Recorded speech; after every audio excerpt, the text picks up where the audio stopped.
Hey, Modern Math Teacher. Welcome back to the Modern Math Teacher podcast.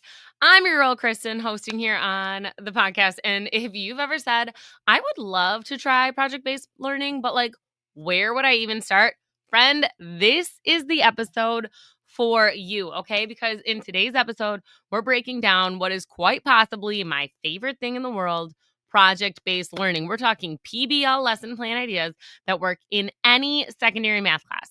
And as per usual, I've got my notes here, what I want to talk to you about, but this is my favorite topic, ever. So if I just go on and ramble, I might just go on and ramble. You never know what you're going to get today, okay? We're always keeping it real here at Teacher Bestie. So we're diving into it, okay? No curriculum rewrite, no 8-week simulations, okay? Real, relevant, rigorous ideas you can actually use. Let's talk PBL, my friends. Woohoo! Okay, so let's clear up a myth real fast. Project-based learning is not the same as a project. It is not the same as a poster or just a quick little one-off something that you do at the end of a unit. That is called a dessert project. We are here for the whole course, okay? We are talking appetizers, main course, dessert, all of it. True PBL is going to carry you through an entire unit. And that's what I love about this, okay? And so here's how it goes. It's going to start with a problem or a question, right? That's our essential question, is going to drive our learning forward as we go in and we learn this math. We're like, why do we even need to know this? Oh, we're trying to figure out this question right here. Okay. Your students are going to be engaged in sustained inquiry as they explore the math, okay? They're going to go through, they're going to travel this pathway with you. They're going to hit all these milestones to learn how to model, to solve, to analyze all the different things needed to answer that question. And in this way, the math becomes the tool, not just the goal, okay? Not just what we're assessing them on at the end. It becomes the actual problem solving tool that they use. Here is the truth, though, hard truth coming at us. In secondary math class, I'm talking to all my 612 friends here. We got pacing guides, especially those of us in 912. We've got standardized testing where we don't have a lot of flexibility. And we've got short class periods, okay? I'm talking some of you have 43 minutes at a time. I just can't even figure that out, okay?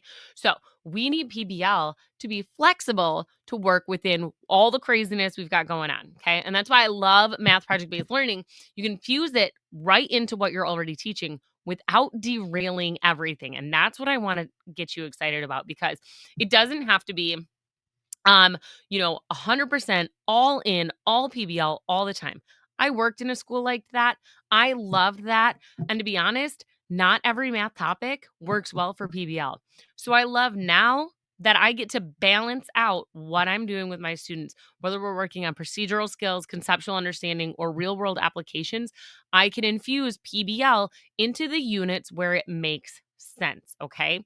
So we're going to talk about how to make some gold standard PBL in a way that is more manageable and realistic for your everyday classroom. Now, if you do want full gold standard project-based learning where you have to go and develop a fully robust unit after unit after unit, full hardcore PBL, hit me up in the DMs. I'm going to send you to my project-based math class creator course.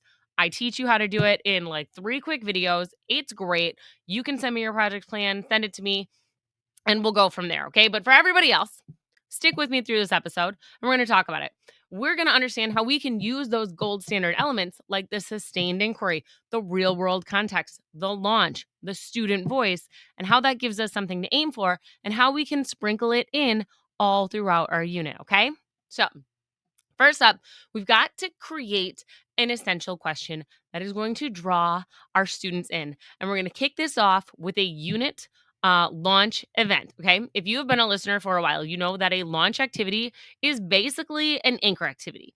It's going to kick off the learning for the unit, and it's something that you are going to revisit again and again and again. Okay, you're going to use the launch activity to frame up that essential question that is going to guide your learning for the unit. From there, it is time to build knowledge and raise more questions. This is where you are going to plug and play your typical math lessons. You might be bringing in pieces of the project or connecting back to your launch activity at the beginning, middle, or end of a lesson, but you are still going to be able to teach the same lessons that you need to teach them. If you need to teach them how to write an nth term rule for a geometric sequence, which may or may not be exactly what I have to go do tomorrow, okay, I can still teach that lesson and make sure I'm intentional in my warm up or in my cool down to connect it back to the project. How did this help us answer today's question? Okay. Okay. So we're going to build knowledge. We're going to ask more questions. We're going to keep going. We're going to use the lessons you already have. No need to reinvent the wheel, my friend. That's outrageous. Okay. Then I want you to take your project idea, the learning progression, and the outcome and break it into pieces. These are called your project milestones. You're going to take your students along a learning journey, along the project path, and along the way, they're going to learn and implement these useful skills. Okay. And that is where they are going to hit and be assessed on their milestone markers. This is how we keep the math in check all throughout and make sure that our students are listening and understanding what it is that they are doing. Okay. As often as possible, we want to come back to the project and have students complete at least one milestone each week would be ideal. Okay. So if you've got a project, for example, like the rocket project can be broken up into 4 phases. Okay. So you can launch at the beginning of your unit, and then each week you're learning something new and you're doing a project milestone, which connects all the learning from that week to the project. They've got the ability to answer it. Okay. The project is going to wrap at the end of the unit with some type of public presentation or celebration. Maybe it is them displaying their final stained glass designs. Oh my gosh, I miss teaching Algebra 1 and teaching that project because it was so cool when they got to put it up on the windows, see all their hard work together, and then that stayed there for the whole rest of the year. That was a contribution to our classroom, and then we put them on the door walls and on windows that were inside the classroom. It was amazing, okay?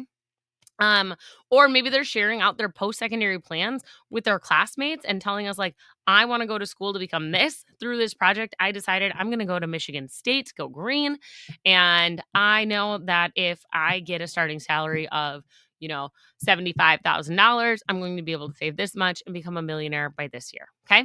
So all of those great things. If you're not sure what I'm talking about, keep listening. Let's talk about some project-based learning lesson plan ideas by content to give you a jump start on this, okay?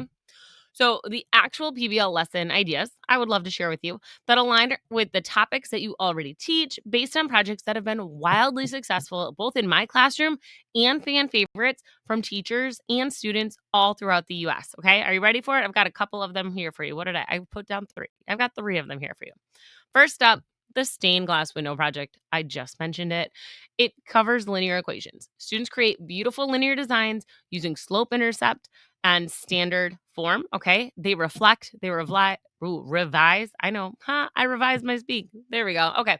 They reflect, they revise, they showcase their work in the gallery walk and in that final display. You can even use parts of it as a sub plan. Promise you, it is that print and go ready. You can say, okay, they're going to work on this thinking task associated with the project today. Print this and leave it with a sub. That's how hands off this is and how engaging it is. Okay. So if you need that, if you teach Algebra 1 or linear equations at all, so 8th grade or 9th grade, get that project. You will not be sorry. Project number 2 is the rocket project, everybody's favorite for quadratic functions. So whether you teach it in Algebra 1 or you teach it in Algebra 2, this is so much fun for all of our students. They get to build and launch some paper and straw rockets to start, right? We're going to launch that activity. We're going to talk about it. We're modeling with it. Then as you go and you learn more things about quadratics, the vertex, the maximum, the domain, the range, all of these things that you can talk about and give names to, right? Your students are then going to start building their own water bottle rockets and they're going to go launch them. It's a blast. They're literally, oh my gosh, guys, today, the puns, I'm feeling them. Okay. So they're going to go launch their rockets, collect their flight data, and then they come back and they write those equations to model the path. You can have them use Desmos to graph it and check it. I love using that. It's awesome. Okay. Launch data can be either really, really simple with starting and stopping times, or you can bump it all the way up to using 3x3 systems of equations to find all of the different pieces of the equation. Guys, hello differentiation. I've used this with students who are in ninth grade all the way through all levels of Algebra 2, from co-taught to traditional to honors. There's something for every single one of them there. So if you teach quadratics, get this project. And I didn't even think about it, but now obviously I'm going to have to link all of these in the show notes so that you guys know what to get in for, okay? Last one that I also mentioned earlier, the Save for Success project, hands down, the most meaningful project my Algebra 2 students do. It's not the most fun because launching rockets is more fun, but it's the most meaningful. So this is where my students, they plan their real savings goals for college or post-secondary, whatever it is, okay? They're going to compare linear and exponential models and decide what savings works best. They also learn about investing with it. And all of this is based on what future career they want to have, okay? So what future career, where they're going to study, how they're going to save for it, when they're going to become a millionaire. This is authentic math, meaning real world financial literacy. Okay. Each one of these projects that I just mentioned is rooted in standards. Okay. But they also are relevant to the students. They're relevant, they're fun. It gives them reason to care. Okay. Now, let's talk about how we can take these project ideas to scaffold and assess our students without being overwhelmed, right? We don't want to be overwhelmed. We don't want them to be overwhelmed. So if you're worried about grading 140 projects, I get it, my friend, because I've done that. Okay. Here's how I handle assessment for my PBL without losing my mind. First up, I use checkpoints called our milestone markers. Okay. Breaking the project into these 2 to 3 milestones and give feedback early. So I'm checking and assessing their math skills along the way. So by the time they are getting to the very end, I've already tracked and assessed how well they understand the different pieces. Okay. Then use simple rubrics. Focus on process, reasoning, math communication. And 3, offer voice and choice in your final products, how they want to display those to you whenever possible, right? Obviously, for stained glass, you are going to have them make a piece of stained glass. So that one, they don't have a final choice in that, but they can choose the colors they use. They can choose how they want to design it. So, okay, you can see where I'm going there. Okay. Most importantly, you guys, make sure that you give your students a chance to reflect. I always ask, what did you learn that you didn't expect to? And how did the math help you make a decision in the project? That, you guys, is where the magic happens when they're reflecting and thinking back on the experience that you just gave them. Okay. So here's your challenge for the week. I want you to pick one unit from your upcoming scope and sequence. I know you got one. Okay. And ask, what's a real world problem or product students could explore with the math? That is the springboard start for your next project. And I would love to work on that with you, okay? So if you need help planning it out, grab the Gold Standard PBL Planner. I'm going to link it down here. It walks you through every single step. Or again, you can check out the full library of pre-made projects inside the Modern Math Teacher membership or over on my TPT. Remember, you guys, you've got this. Until next time, keep the projects real. And as always, keep it real. Bye, guys.